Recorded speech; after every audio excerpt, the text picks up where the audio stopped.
Muchas gracias, presidente. Yo querría empezar agradeciendo la oportunidad de en esta atmósfera de tanto ruido, de gravísimas acusaciones, de la tiranía de la sospecha permanente y de la intoxicación, de tener la oportunidad en sede parlamentaria de explicitar con argumentos cuál es la postura de nuestro grupo respecto a la cuestión que nos compete.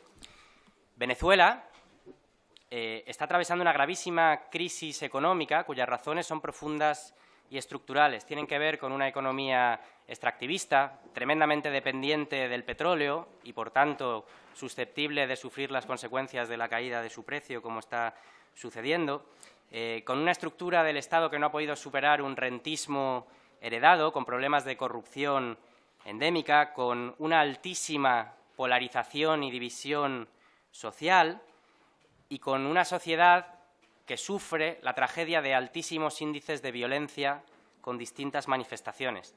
A un ciclo político con grandes conquistas y avances sociales le ha seguido una situación muy difícil, donde se aúna una crisis económica, una crisis política, una crisis social y una crisis institucional también. Como todos los países latinoamericanos, Venezuela es un país amigo y hermano del nuestro y también supone un interés geopolítico y geoestratégico esencial, toda la región, para nuestro Estado. Ahora, la pregunta que yo querría hacer es ¿cuál es la mejor manera de ayudar a ese pueblo hermano, al pueblo venezolano? Facilitando, como sugieren los países vecinos de Venezuela, como sugiere la UNASUR, como sugiere la CELAC, como ha sugerido el Papa Francisco, mecanismos de diálogo, de cooperación, de reconciliación, de resolución de conflictos que puedan garantizar la paz social, el fortalecimiento de las instituciones democráticas, también la fiscalización por parte de organismos internacionales y el cumplimiento de los derechos humanos? ¿O es mejor para ayudar al pueblo venezolano hacer lo contrario? Utilizar permanentemente la crisis política que vive Venezuela por razones de interés de parte para hacer política nacional, utilizar permanentemente la injerencia, no reconocer los resultados de las elecciones, utilizar la tensión diplomática para obtener réditos políticos que nada tienen que ver con la situación de los venezolanos. Conocemos bien a qué conducen esas estrategias, especialmente en el continente latinoamericano.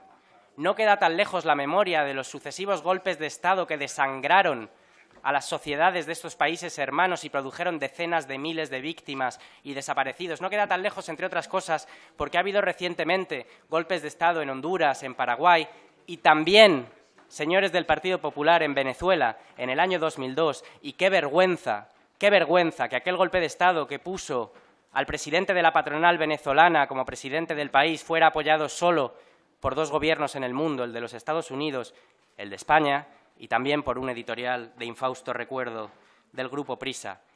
Desestabilizar Venezuela produciría una desestabilización, además, en toda la región que tendría consecuencias catastróficas para procesos de importancia esencial, como el proceso de paz en Colombia, como, por ejemplo, el proceso de apertura de Cuba, del que acabamos de hablar, como los procesos de integración regional en toda Latinoamérica, todos procesos esenciales de orden histórico, donde además estamos dolorosamente ausentes.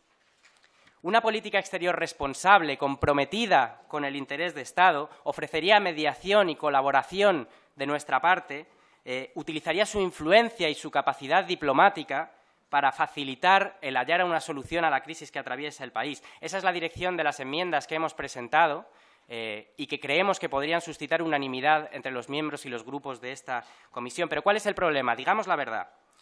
La verdad es que el interés prioritario que persigue algunas de las fuerzas políticas representadas en esta Cámara con este tema no es la defensa de los derechos humanos. Es una inmensa operación político-mediática de intoxicación permanente, nutrida de mentiras y gravísimas acusaciones que no duda en utilizar los aparatos del Estado para perseguir fines de parte. Y desde aquí volvemos a pedir una vez más la dimisión del ministro del Interior por las gravísimas fabricaciones que se han producido recientemente para neutralizar a un enemigo político, a un adversario político, de manera completamente espuria. Repetir permanentemente la palabra Venezuela, convertirlo en un tema de política interior, no se hace por una cuestión de compromiso por los derechos humanos. ¿Dónde está ese compromiso con los derechos humanos? ¿Dónde están las portadas? ¿Dónde están los editoriales y las tertulias respecto a los 120 periodistas muertos en México en los últimos años, respecto a los miles de desaparecidos, respecto a los 670 presos palestinos sin cargos en cárceles de Israel,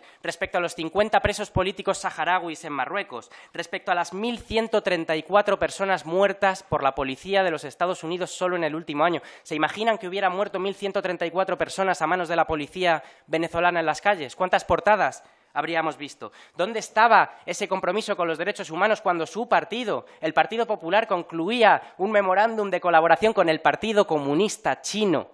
Ni más ni menos, el Partido Comunista Chino. ¿Dónde está ese compromiso cuando mueren 2 niños ahogados en nuestras costas cada día sin que pongamos solución política para ello, teniendo los medios? ¿Dónde está ese compromiso respecto a la situación de los derechos humanos en Panamá, tan de moda en estos días? No les importa para llevarse el dinero allí, ¿verdad?